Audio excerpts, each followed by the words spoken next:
It's all yours. Thank you. Thank you, Gwen Mayer. Thank you for inviting me. And it's great to be, I guess, virtually in Ohio. I've spoken in the state many times in Cleveland and Dayton, Columbus, and other places. Wish I could be visiting you in person, but very happy to have this opportunity. So, as you've heard, I've done a book on the presidents versus the press, the endless battle, as Gwen Mayer said, between the White House and the media from the founders on. And I've done many, many talks since the book came out a few months ago. But I think I have a way to make it fresh, at least for me. You haven't heard it before, but a different kind of an approach. And that's because of the period we're in now. For uh, decades, generations, it's been known as the press honeymoon with an incoming president. The period in which there is kind of a grace pause in the much more cantankerous and contentious relationship between journalism and the White House. Certainly, it's become so ever more over the last, I would say, 12 years. But even going back to the Clinton and Bush eras, there has been a contentiousness. There has been a less than indifferent press and a much more opinion journalism. So, what about the period? And the reason I say there's a honeymoon is, except for certain outlets on cable TV, the media is generally letting our new president hit his stride or not, as the case may turn out to be. But what is the tradition there? Certainly, as I pointed out in my book, there is a tradition of battling between the presidents and the press. Um, there has always been a contentious relationship from the time of George Washington. Well, Washington had the longest press honeymoon ever. 3 entire years of his first term, in which he was really never questioned about anything. He was treated by the press, such as it was in those days, mostly weekly or biweekly newspapers, big broadsheet papers that barely reached west of the Alleghenies. And if they did reach west, they took weeks to get to their destination, meaning not so much fake news, but old news, to be sure. Well, for 3 years, Washington was treated as the Revolutionary War hero that he was. And then, of all people, his own Secretary of State, Thomas Jefferson, decided that it wasn't healthy to have an uncritical press. So his own cabinet member, who was of a different political party, induced a New York editor, pro democratic, anti federalist, to move to the national capital of Philadelphia to offer what Jefferson saw as balance. Washington didn't think it was balance. He was furious that he was subject to political criticism. And then, as he began his second term, it got much worse. He was attacked personally for acting like a monarch, for, um, well, faking his Revolutionary War resume, and even for stealing money from the federal treasury by padding his expense accounts. Needless to say, Washington was a very angry president. In fact, he filled his correspondence with brutal criticism of journalists. None of it went public in those days. It was all very much still a gentlemanly endeavor. Um, but George Washington decided not to run for a third term, I think in part because he was so sick of the criticism in the Democratic journals. By then, another newspaper had been founded in Philadelphia aligned against George Washington.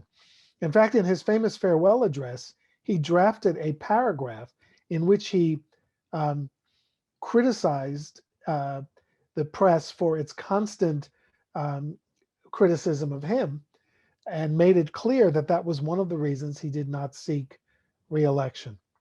Well, John Adams, his successor, did get a brief press honeymoon, kind of a mysterious one.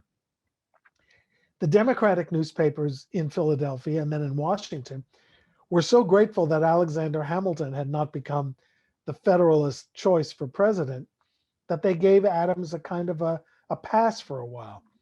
But then when a diplomatic crisis began with France, they attacked him as mercilessly as they had attacked George Washington. Well, here's how Adams responded. And if anyone feels that recent presidents, especially our immediate former president, was too cruel or critical of the press, here's what John Adams did. He signed and enforced a federal law that made it a crime to criticize or ridicule the president. And he instructed his attorney general to prosecute a number of cases. Newspapermen were fined large sums and they were put in prison for criticizing the president. That doesn't happen anymore. Abraham Lincoln, about whom I've written the most, he had no press honeymoon at all. He was used to being attacked by the Democratic press. And keep in mind, the press of the day was either Republican or Democratic. There were no newspapers that pretended to be unaffiliated.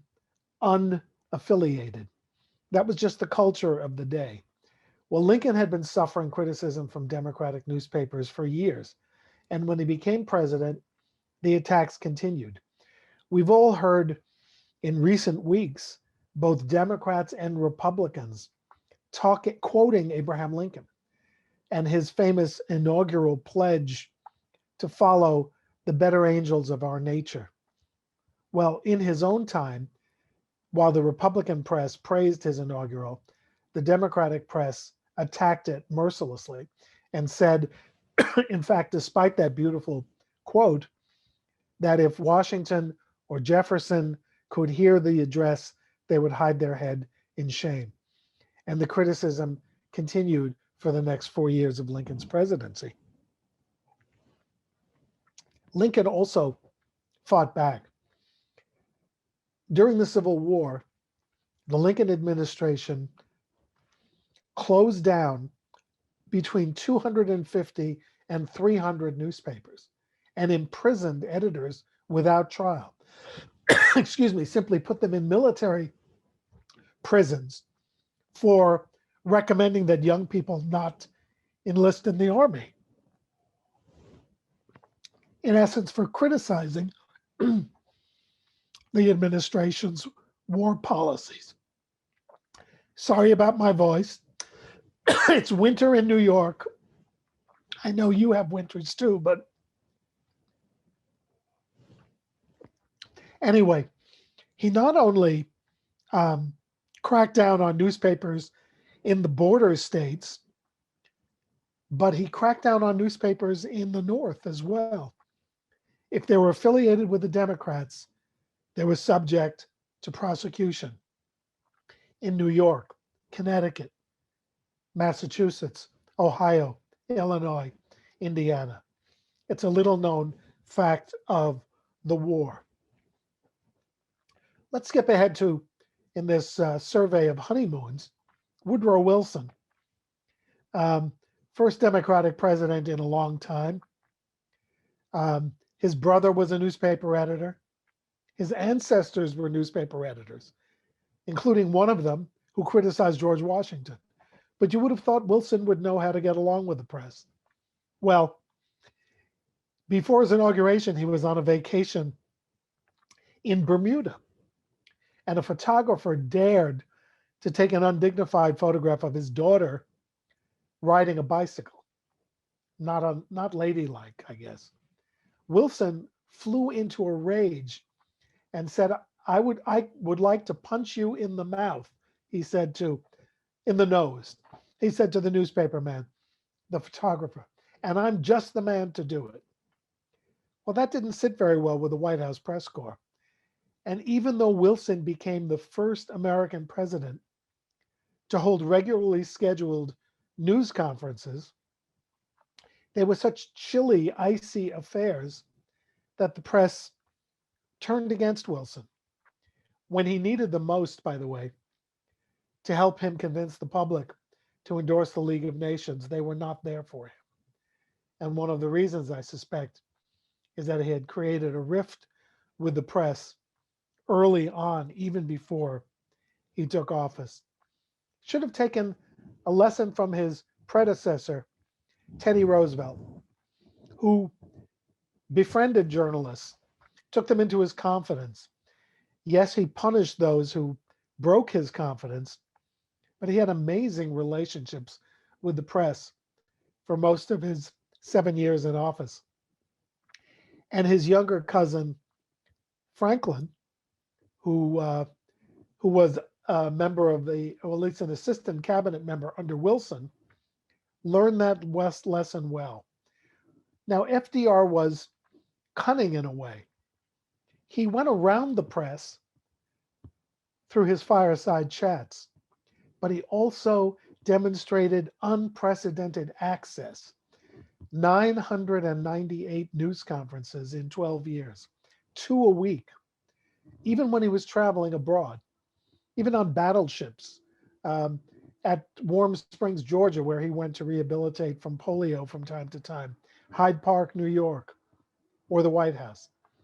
And that access put him in good stead. The press were dazzled by his humor and by his availability.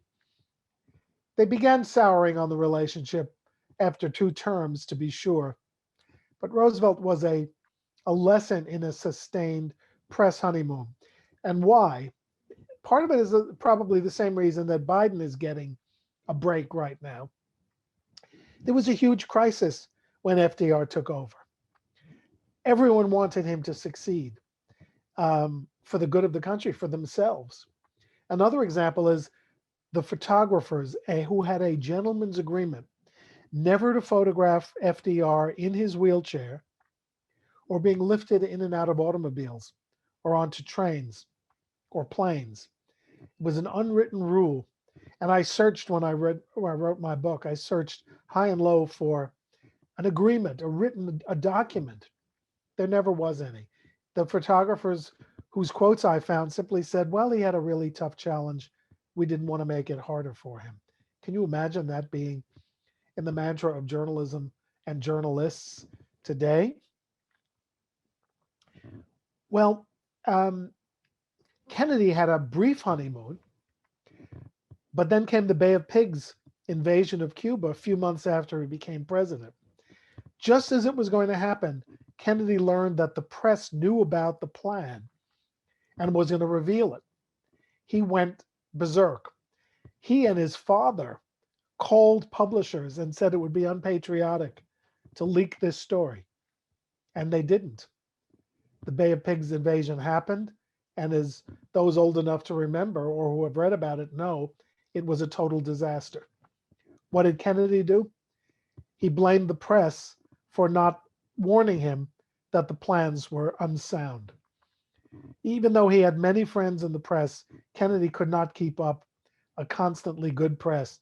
And he ultimately gave a speech to the Publishers Association in New York in which he used the phrase I adopted for the title of my book, The Presidents versus the Press.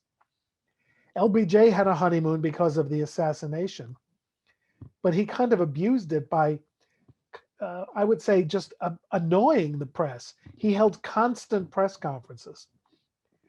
And eventually his overbearing personality made it just impossible for the press to continue to give him a free ride. He was kind of obnoxious with his granting of access. At least Richard Nixon didn't enter the presidency as Johnson had, believing he could win the press over. Nixon hated the press from the beginning of his career as a congressman after World War II.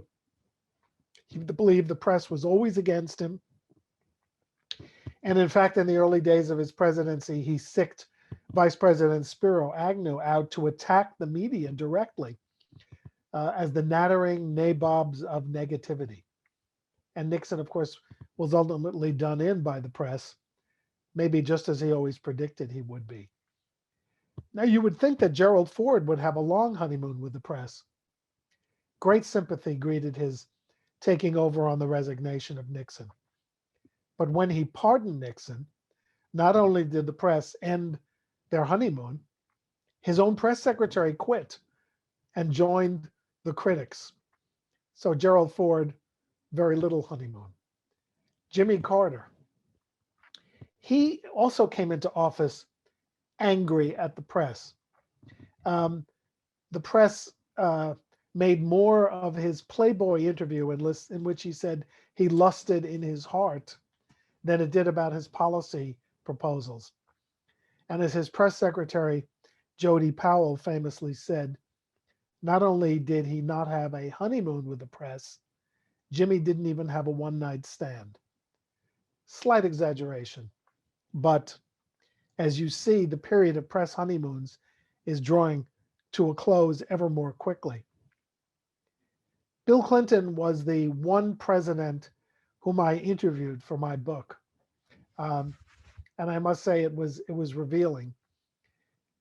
Clinton also believes he had no press honeymoon, no period to work out and introduce policies without being subjected to a barrage of criticism. But keep in mind, cable news is and talking heads and opinion journalists are coming into being at this period. Unlucky for Clinton, but he also did something ill-advised at the very beginning of his presidency. Ever since Richard Nixon moved the press from an area in the executive wing to the basement, he covered over the White House pool and built the media room, where some of you may now be watching Jen Psaki giving press briefings again. That was the old White House swimming pool. And even though they were relegated to the basement, the press could walk up a staircase and into a hallway and into the press secretary's office to ask questions. When Clinton became president, they sealed off the office. Don't ask me why. I asked Clinton why, and all he would say was it was a mistake, an unforced error. The journalists were furious at him, including the lead White House correspondent, veteran UPI reporter Helen Thomas. She was pounding on the door, demanding, she said, I've been covering the White House since Kennedy. I've never been locked out. Eventually, they unlocked the door. But by then, it was too late. The press was focusing on scandals and would-be scandals and not on policy. I think the most extended honeymoon that any president has enjoyed in recent times was that enjoyed by Barack Obama. He could do no wrong during his campaign and during the early days of his presidency. He was almost criticism proof. The press just loved him, and he could have sustained that affection were it not for mistakes of his own.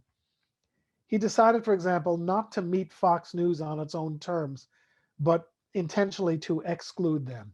When he rolled out the big guns to go on the talk shows to promote Obamacare, for example, he instructed his aides to send no one to Fox News. They were angry. And I think he also lost the opportunity to explain healthcare to a large group of the population that was watching Fox. Obama did more. He began spying on journalists, searching, as many of his predecessors have, for White House leaks. One reporter from the New York Times, James Risen, not only had his phone tapped, but his mother and father's phones tapped as well. I'm not surprised to have heard from James Risen before Donald Trump became president that Obama was the worst enemy of press freedom in generations. I suppose we have to go a bit into the distance to take the temperature of the Trump administration, although we know that the Trump administration made dislike of the press and distrust of the press a part of the campaign for president in 2016. So with the media having been subjected to such unprecedented criticism, I think President Trump did not expect there to be a press honeymoon for him, at least from those journalists who criticized him on MSNBC and CNN. But on day one, Donald Trump decided to roll the dice and appeared at CIA headquarters on the first day of his presidency. And instead of doing what had been advertised that day, defending the intelligence community, Trump instead said, I have a war with the media. They are the worst people on earth. Meanwhile, back at the White House, as they say in Western movies, his new press secretary, Sean Spicer, who had hoped to roll out a policy agenda that day, instead was instructed to tell the press that Obama's inaugural crowd had been the biggest in American history, and certainly bigger than Barack Obama's. But, said the journalists, we have aerial photographs that prove that that wasn't the case. The president instructed him to redouble and to double down on his efforts on the idea of the inaugural crowd. Within days, the press had become, quote, the enemies of the people, and a new phrase had been introduced into the lexicon of politics and the press, alternative facts. And now, by the Washington Post calculation, by the end of his term, President Trump had told 30,000 untruths to the journalists and on social media. Now, there's lots more of the story to tell about the presidents who found ways to go around the press, etc., about presidents who bought off the press, and there are some of those as well. But I'll end it with the press honeymoon that we now seem to all be experiencing. Most journalists are giving Joe Biden the benefit of the doubt. But if he's any reader of history, he should know that honeymoons don't last forever. And this one almost certainly won't. And that's my introduction to the presidents and the press through a look at these grace periods. And I'd be happy to take questions, of course. Thank you so much. We have several questions waiting for you. Good. Among them are one about the press secretaries. Can you give us an idea about the advent of the press secretaries? And are there any that really were pivotal in making American history? That's a great question. The first press secretary who was officially listed as a press secretary, there have always been journalists working in the White House, but the first official press secretary was Stephen Early. He was actually called assistant to the president for press relations, and he was Franklin Roosevelt's press secretary. And he lasted through all 12 years and 6 weeks of the Roosevelt presidency. He's the one who organized these 998 press conferences. He's the one that if Roosevelt made news, and they were all off the record, but if Roosevelt made news at the press conferences and he'd say, and a journalist would say, Mr. President, can we put that on the record? He would say, sure, Steve, put that out. So Early would have to go back to his office and write up a statement or a press release on the spot. He was considered the prototype for the effective press secretary, but he had a major flaw, and that is that as the great nephew of a Confederate general, Jubal Early, he was an unreconstructed neo-Confederate. So Stephen Early fought the idea of allowing Black reporters into White House press conferences until 1944. Think of it, 11 years in which Blacks were not admitted to White House press conferences. Not that racism was new in the White House. It had been practiced by Wilson and others, but no journalists of color. So Early has a mixed record. And there have been other good ones. Pierre Salinger, who worked for John Kennedy, was just superb in handling the press and in a way handling Mrs. Kennedy, who was not keen on having her children photographed or used as props although President Kennedy wanted them to be so used, and there was a little bit of a conflict between Mr. and Mrs. Kennedy. Bill Moyers, who I've known personally for almost 40 years, was in a very tough spot for Lyndon Johnson, defending a war that he didn't believe in. Mike McCurry was a good press secretary, one of Bill Clinton's press secretaries. Um, but I would say that the ones who stand out as, uh, I guess, representatives of what press secretaries shouldn't do are the last few press secretaries under President Trump, who were argumentative, over politicized, and in the end didn't hold any press briefings at all. Whatever our political beliefs, let's hope that Jen Psaki is someone who can continue to brief the press and take questions. And as she said in the first day and at the first briefing, I won't lie. I will represent the president, but I will tell you the truth. So we shall see. We have another question about President Harding. Perhaps you might speak a little about his relationship with the press. I should have known that this was coming.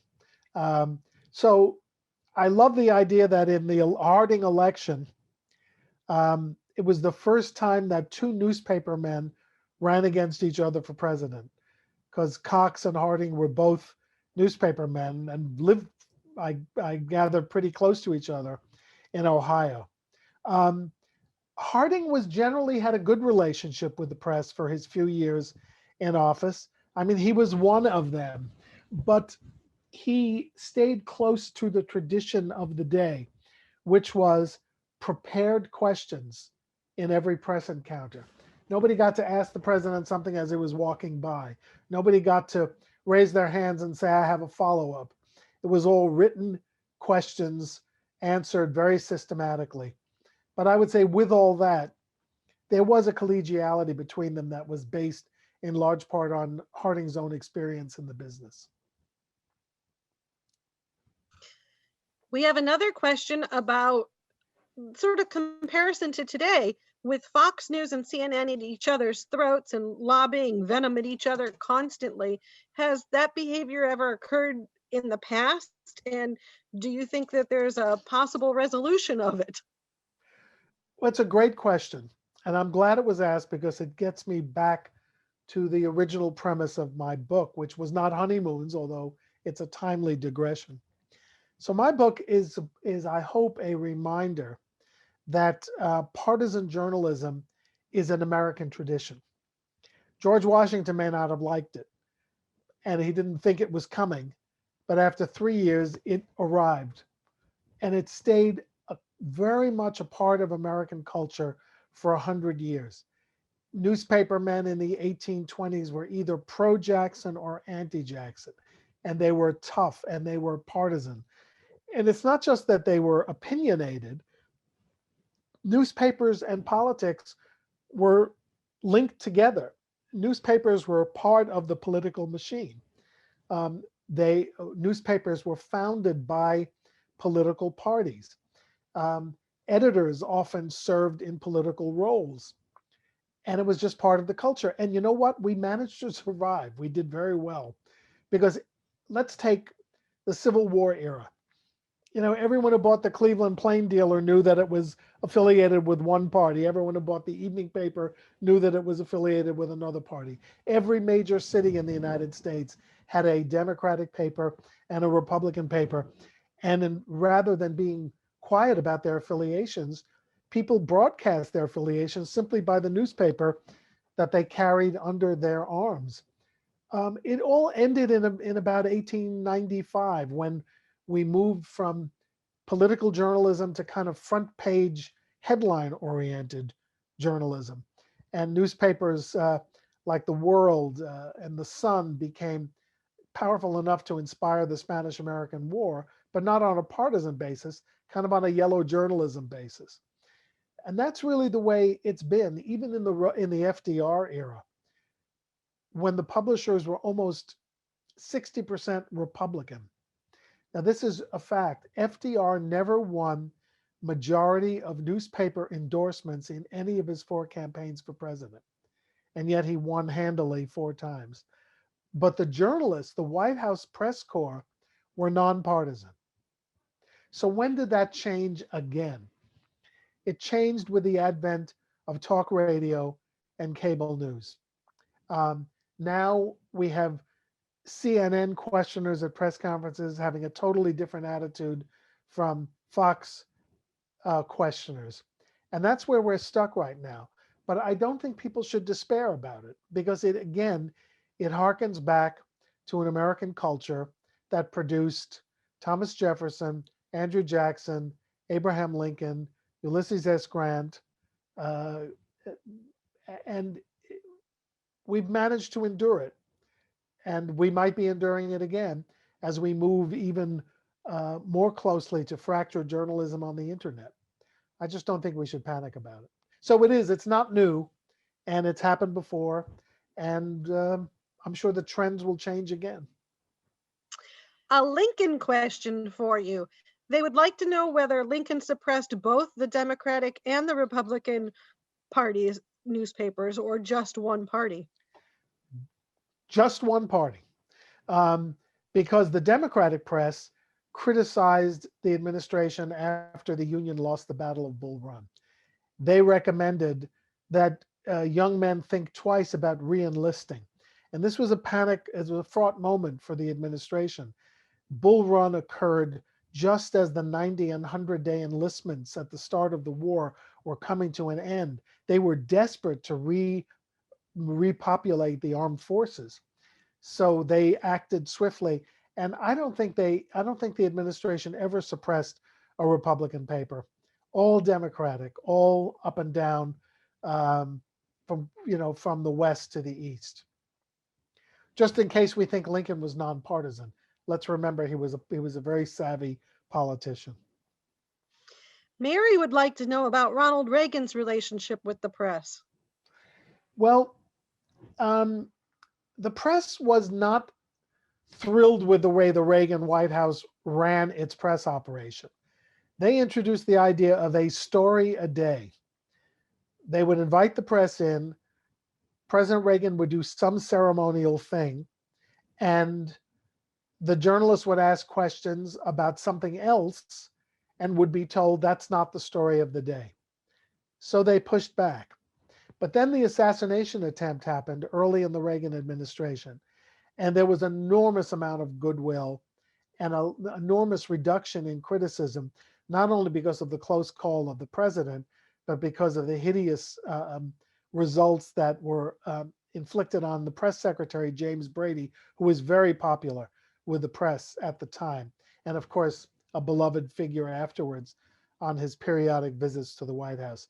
So the press knew that they were being controlled, but because Reagan was so brilliant at it and so congenial, that there wasn't much they could do about it. And perhaps it took the Iran-Contra scandal late in Reagan's administration for them to pounce, but not to the point where they could ever instigate a real pushback to the level of impeachment, even though Iran-Contra was pretty bad. I will say that I listened to hundreds of presidential press conferences as I prepared for this book. Reagan didn't have as many as his predecessors. And sometimes he flubbed a question, as President Biden does too. It may be an age thing, I don't know. But Reagan was much better than I think his own staff gave him credit for. I watched an early interview he did with Walter Cronkite, who was a savvy, tough veteran journalist going back to the World War II era. And Reagan was very, very good, very informed. Um, my favorite Reagan story is, the press used to, in the Reagan era, began to line up on the red carpet that leads from the White House to the helipad on the White House lawn. And, that's where the press shouts questions. And Donald Trump used to like to walk up to that velvet rope line and engage with the reporters and fight with them and insult them and vice versa. Reagan's style was he would walk by and either go like this, pretending he couldn't hear the questions, or point to his watch as if to indicate that he had no time to stop for questions. So he continued to control the message by engaging in this masterful pantomime as if he was a silent movie star, not just a talkie movie star. So entire books have been written about Reagan and the media. So he was quite masterful in his way. We have another question about editorial cartoons and their influence on the news media relations with the presidential administrations. What do you have to say about that? I think presidents too often get upset at cartoons. I would say that the presidents who have been caricatured the most are the ones who are the most famous in history. Lincoln, of course, was eviscerated by hostile cartoonists in the North in as well as the South. Republican uh, newspapers like Harper's Weekly and Frank Leslie's attacked and mocked him. But because of the mockery and the lampooning, his face, his tall form, his angularity all became famous. Same for Teddy Roosevelt. Of course, he loved it. He loved any attention. But the guy, the caricature of him baring his teeth with his walrus mustache, his pince-nez eyeglasses, his short hair, became an American. He became an American icon. And I will say that Lincoln's image in cartoons eventually approached that of Uncle Sam. And if you look at the cartoons of the day, Lincoln became Uncle Sam at a certain point, or at least the equivalent. Um, and FDR also lampooned Johnson to not such great effect. Now, when cartoons turn against you, they can be devastating. Lyndon Johnson famously picked up his shirt to show his um, gallbladder surgery scar. Well, the cartoonist had a field day, and in one famous cartoon by David Levine, I believe, the scar took on the form of a map of Vietnam. So it was used to remind people that he was engaged in a hopeless war. And Jimmy Carter had a famous battle with a killer rabbit.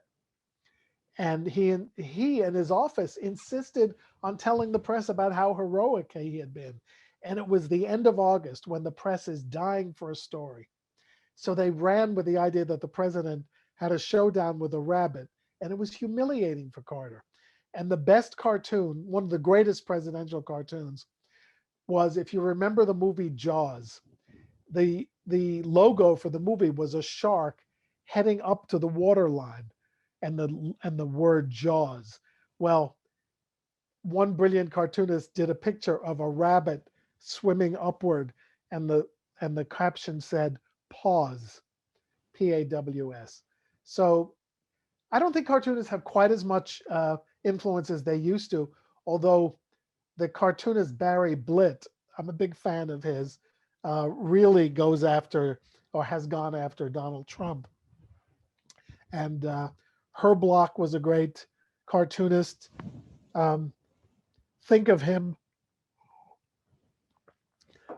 if you're around in 1963, the cartoon of the Lincoln Memorial weeping at the news of Kennedy's death. We'll give you a minute to clear your throat, and let me ask you about um, social media, which certainly will probably take some time for you to answer. And we're happy to wait for you to get your No, voice I'll back. struggle along. The other theme in my book deals with presidents who've gone around the press. Roosevelt with his fireside chats, Kennedy with televised news conferences, and Obama to some degree with a White House website. Ranked right up alongside those presidents in communications ability is Donald Trump. He got on Twitter early. He mastered it. He ended his administration, although he was banned from the platform, with over 75 million followers. Barack Obama has 100 million, by the way, but which I think always rankled President Trump. There's no question that he not only did he find a way to reach 75 million people without the press, but the press every morning for the first 3 years of the Trump administration would base their television news reporting on the latest thing that Donald Trump tweeted. Was it provocative? Was it insulting? Was it outrageous? Did it have misspellings? Whatever he did, he led the news. So I would give him very high marks for communications ability through social media. And I think we have to see now whether the social media is going to be regulated in any form to discover whether any future president has that kind of mastery. I have not heard of Joe Biden on Twitter or Instagram. I don't really use either of them, but I don't think the administration may be making a mistake by not moving more aggressively onto social media platforms. But that's a good question. Related here, someone wants to know about the late night talk shows, and do you suppose that they can handle the reduction in material available to critique? I now go to sleep too early to watch late night talk shows. Um, but it's a very good point. They'll find a way. Um, I have to give some credit here, and it's not only are the late nights and Saturday Night Live, of course, love to parody um, presidents and pillory them and puncture their dignity, but smart presidents have used talk shows in other ways. Look at how many times Barack Obama was on David Letterman. Look at how many times Bill Clinton was on the late night talk shows. Um, John Kennedy in his campaign was on the Tonight Show in 1960 with Jack Paar. These these um, these events can be beneficial if the presidents or the candidates show that they have a good sense of humor and can take a joke as well as deliver one. So, um, but you're right, the satirists are going to have to dig. But for those of you who watch Saturday Night Live, you know that during the campaign, the actor Jim Carrey was portraying Biden with aviator sunglasses, and I'm sure they're going to find someone else to do it now that he's going back to movies.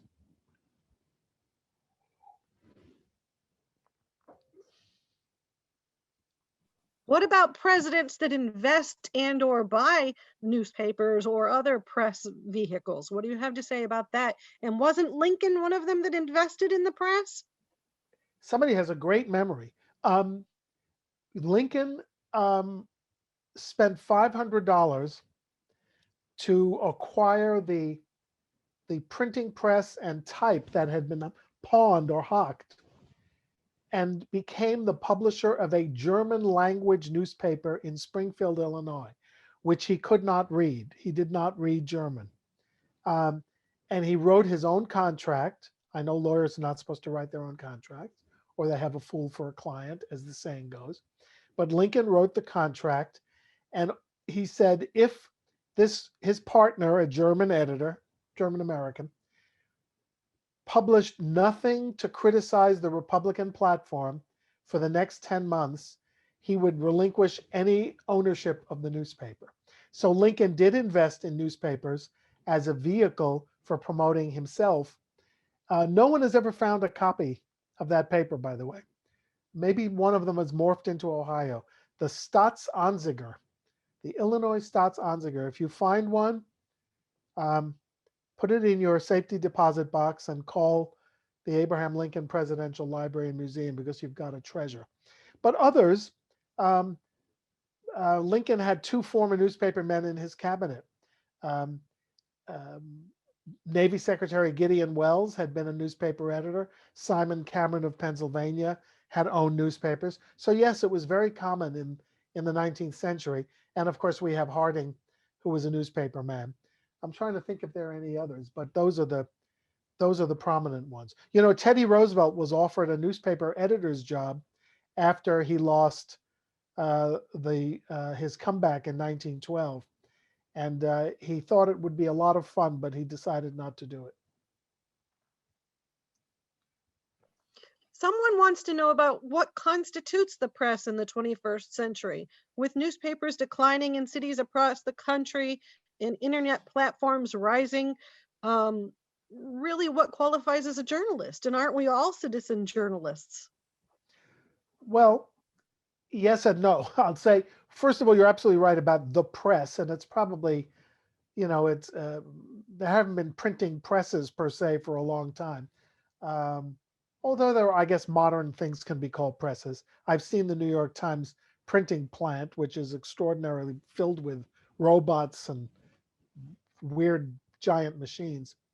But I remember, speaking of the Times, talking to the now just retired publisher, Arthur Sulzberger Jr.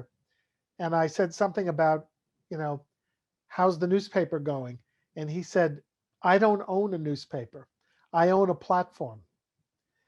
So newspapers are all now all consumed with their websites and their delivery of news. So that's why you see on social media and on the web. That's why you see, and people criticize the print papers for becoming more feature oriented or opinionated. That's because they've already dispatched all of their real news the night before on their websites. So yes, it's completely different. Yes, we're all citizen journalists. We've always had citizen journalists. And if you, as I have in my travels before the pandemic hit, asking students where they get their news, I don't say newspapers, I say news. It's shocking at the um, I guess diversity may not be the right word, but the odd corners of the media where they get their news that they believe in. And I think it's frightening on three levels. One is that if you have all citizens journalists, you have no editorial hand that you depend on or can rely on to guide you. And I think editors do play a vital role in helping us determine what's news and separating news from opinion.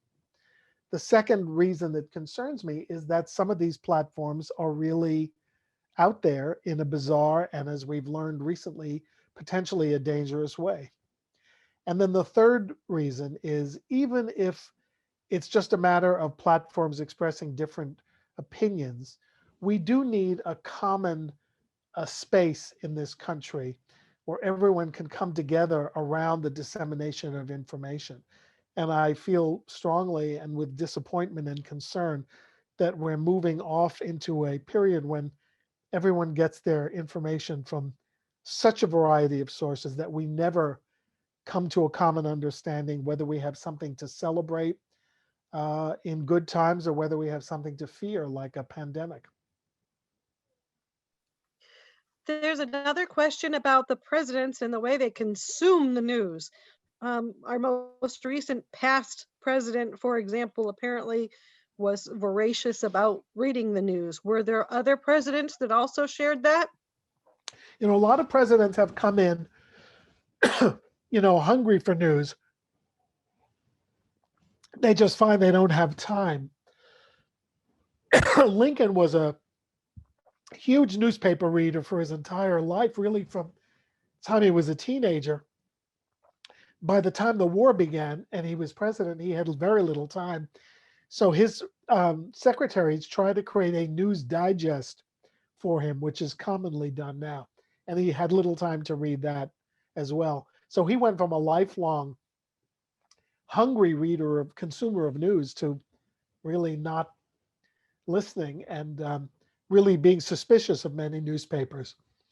Theodore Roosevelt was a inexhaustible reader of everything. He read a book a day while being president, while writing, and read all the newspapers. FDR had the newspapers delivered to him on his bed. He was not an early riser. It was obviously difficult for him to get ready for the day because he had to put his braces or have someone help him. But he would read the newspapers and then he would summon his press secretary and berate him for all of the things in the press that he didn't like. So now we had President Trump, who was like Lyndon Johnson before him, a voracious consumer of television news. Johnson had 3 television sets in the Oval Office tuned to the networks, ABC, NBC, CBS. And at 6:30 every night, maybe it was 7 in his presidency, he would have all 3 on, and the sound would only be on the one where he was on. And then he would immediately call up and complain, or have his press secretary call up. He also had news tickers in the White House. The wire service reports coming out on little ribbons of paper. So yes, he was voracious, and Donald Trump, of course, had TVs going in his bedroom, um, in his in the dining room outside of the Oval Office, and he spent a lot of his time not in the Oval Office, but in that little area where he could watch TV all the time and flip back and forth. I don't know about Biden's television or news consuming habits. I'll be very interested to learn. I have a feeling he's kind of more chill, as they say. He may wait for the digests that were prepared for Lincoln and Nixon, and he may be more interested in making news than watching it. We'll see. One more question about presidents that might have special relationships or friendships with specific journalists. Do you have any favorite stories to tell us? Well, certainly Kennedy had a lot of pals. Um, he had been a reporter briefly after World War II, and he came to the White House with many friends in the press, guys who just liked to hang around with him. They played golf with him.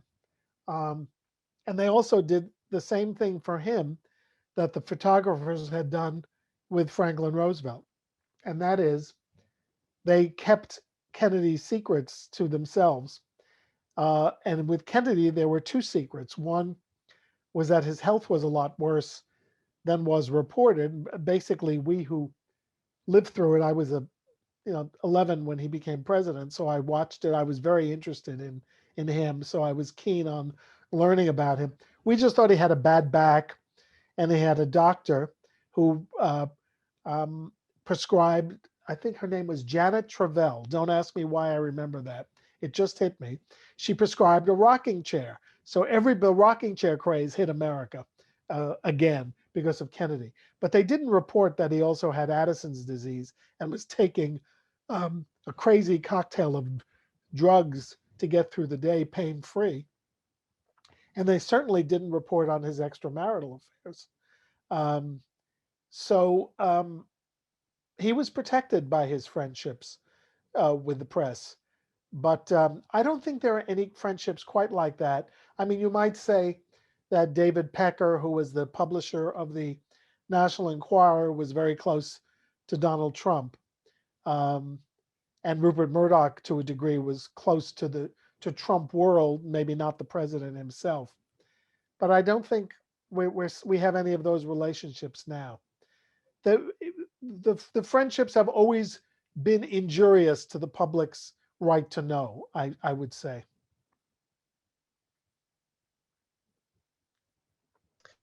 Well, I want to take a moment and say thank you for your time. And we have greatly enjoyed having you in Hudson. Um, do you have more stories that you think you're going to sort of come out with regarding the press, or is there any hint of another Lincoln book coming? Well, thank you for asking. I guess I'm doing a story on press honeymoons tonight or tomorrow morning on CNN Online. I don't know if anyone subscribes to that. They have millions of subscribers. I have no idea how you become a subscriber, but maybe if you want to look at a written version, a very short written version about what I introduced today. I'm going to do a book eventually on Lincoln and immigration. But I guess my next big project, and maybe I can plug it if you don't mind, Gwen. Um, for those of you who watch CNN, you may have been seeing a lot of promotions on air about an upcoming documentary series called Lincoln Divided We Stand. It debuts on Valentine's Day, so it's February 14th on 10 o'clock Eastern. Um, and it's a 6-part series on Lincoln with a lot of interesting historians talking. I do a lot of talking on the show. I don't like the way I sound, but at least I didn't cough, so maybe it's an advantage. I hope you'll watch it. It's going to be pretty controversial, I think, um, because there are a lot of historians of color who are disappointed with Lincoln, and um, I feel are kind of applying 21st century standards on race relations to the 19th century, but we will leave it all of you to judge. So those are my upcoming projects. Well, thank you again very much. Do you have one parting cartoon thought to leave us with from all of the presidents in the past and their histories? I guess my favorite, well, you know what? I'm going to disappear from the screen for 1 second because I'm going to show it to you.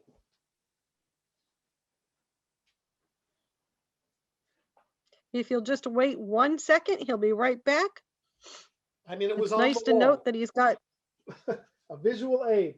This cartoon was issued after Lincoln won the 1864 election. He was not expected to win. So the caption is the priceless thing. It's "Long Abraham, a little longer." how apropos. Thank you again, Mr. Holzer. We greatly appreciated it. We'll look forward to seeing you on Lincoln Divided Times, and thank you very much. Thanks for And I having want to me. make mention of the fact that the book is available at the Learned Owl for anybody that would like to purchase it. The President versus the Press. Thank you, Gwen. Thanks, We're everybody. very Great happy. questions. Good night. Have a good evening, all. Good night.